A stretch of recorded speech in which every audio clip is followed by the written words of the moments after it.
Perkenalkan, nama saya Nasidi, Ketua Komunitas Tebat Rasau, Desa Lintang, Kecamatan Simpang Renggiang.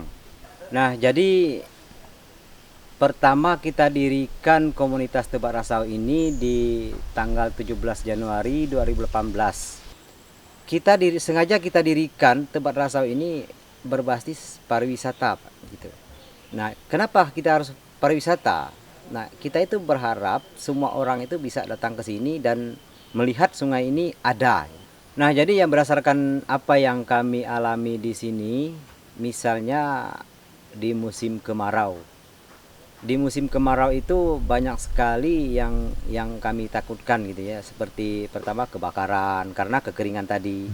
Dan misalnya dari masyarakat-masyarakat yang belum paham dan belum mengerti, demi mata pencarian dia, istilahnya dia itu harus meracun ikan pakai setrum atau apa.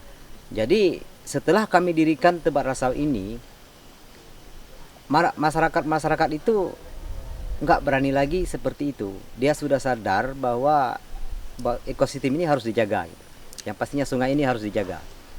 Jadi dari apa pertengahan kita bikin ini masuk ke ya pertengahan 2018 itulah, masyarakat itu mulai sadar, dan sampai sekarang alhamdulillah tidak kami temukan yang namanya racun ikan ataupun setrum. Nah, itu. Jadi yang kami lindungi dari sungai ini bersama komunitas-komunitas dan masyarakat yang ada di Desa Lintang ini. Nah, selain dari ikan-ikan yang terhitung di dalam jumlah daftar di buku saya catat itu 68 jenis ikan yang bisa kita konsumsi dan bisa kita jadikan ikan hias. Nah, bukan hanya ikan itu, tapi banyak lagi seperti burung-burung, seperti ular kecil-kecil, misalnya seperti di sini tuh ketontong atau bujuku, itu kura-kura yang besar itu. Nah, aku dapat informasi kemarin bahwa itu adalah penyu Malaysia gitu. Nah, itu pun harus kita lindungi gitu. Karena yang pastinya kita itu tidak tahu apa gunanya binatang-binatang itu.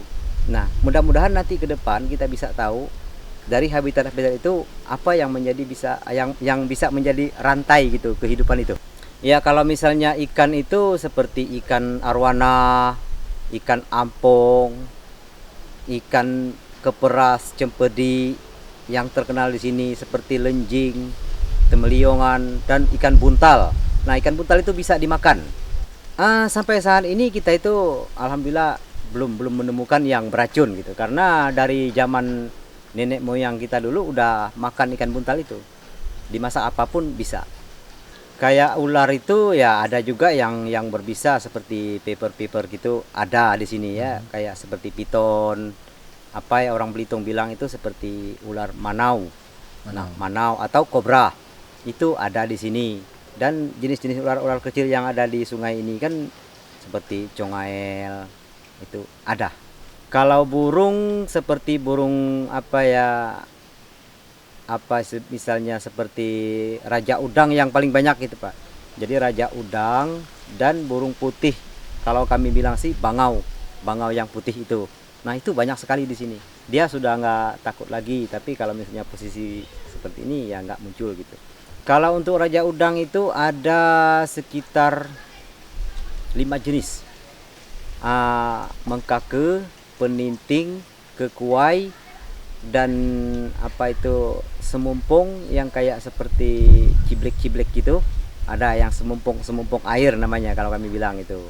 Dan satu lagi ada yang seperti murai, itu burung mengkapor.